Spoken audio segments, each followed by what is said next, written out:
All right, guys. So I am in the Savas curriculum. Okay, just using this for some examples and stuff to show you. You guys can have access to this.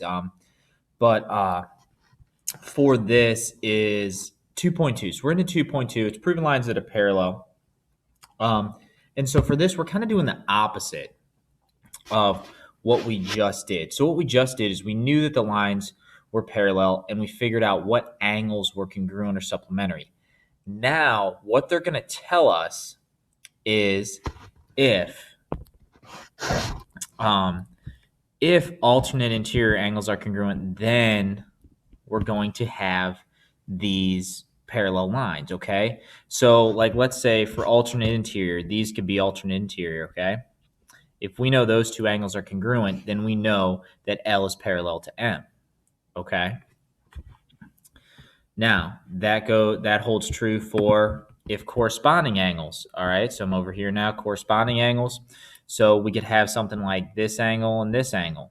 All right, if the corresponding angles are congruent and shown there, then we know that the lines are parallel. So we're working backwards. Before lines were parallel, we knew the angles were congruent. Now we're saying the angles are congruent.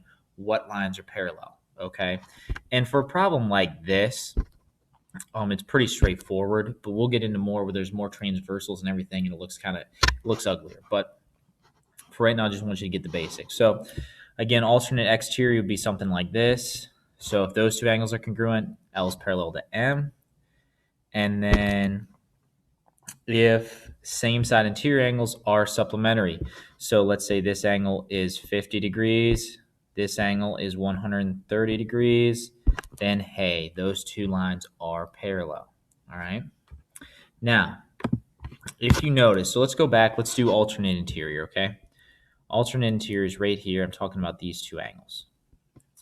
This is where when you have multiple transversals, sometimes it's hard to see which lines are parallel, okay?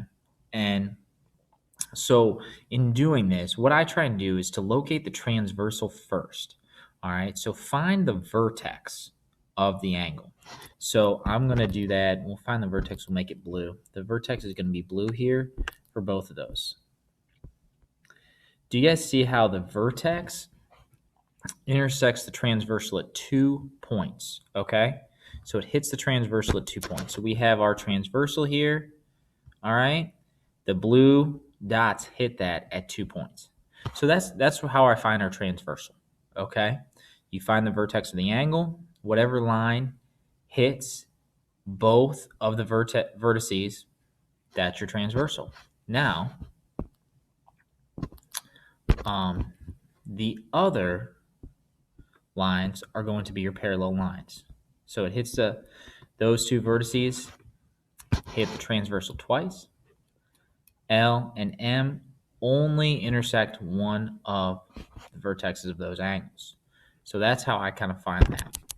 All right, guys. So I want to do some problems with you because I think that's the best way since you guys kind of know what these angles are, you know the definitions and everything. So again, going back, got some practice problems here.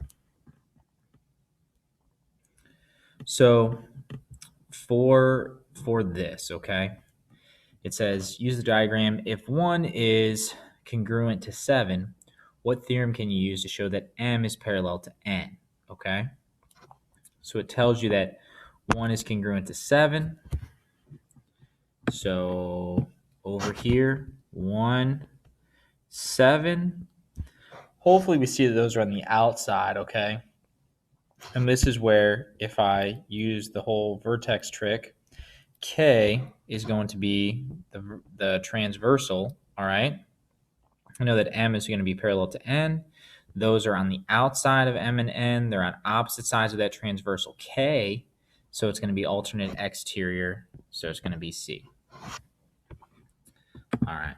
So the next one, it says use the given information to determine which lines, if any, are parallel. Justify with the theorem. Okay. So it says 5 is congruent to 10. So I'm going to mark angle 5 down, and I'm going to mark angle 10 down. They're congruent. And then I'm going to put a little dot at their vertex. That tells me that V is the transversal. that tells me that S and R are the parallel lines, all right, because V hits those dots twice. R and S just intersect the dots once. So, and from looking at that, once I kind of get that picture, I can tell that they're just matching angles. So what we said was matching, 10 matches up with 5 if we just picked it up and set it right on top of there. So that's going to be corresponding. That's going to be C. All right. So the next one, it says 3 is going to be congruent to 9. So 3 congruent to 9. Put the little dot. That tells me that M is the transversal. That tells me that J and K are the parallel lines. And also these are both inside that hallway. So we're inside the hallway. So, and they're on opposite sides of the transversal. So alternate interior angles. So B.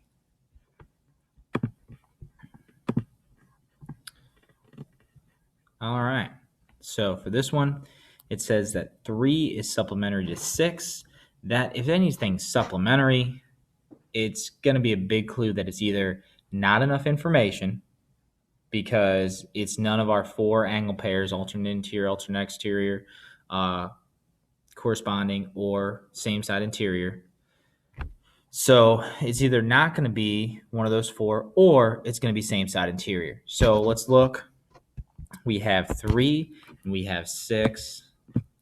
So if we have 3 and we have 6, okay, here we go. Vertex right there, and it's going to be the transversal. X and Y are going to be parallel. So for this one, it's going to be A, X and Y, same side interior angle theorem.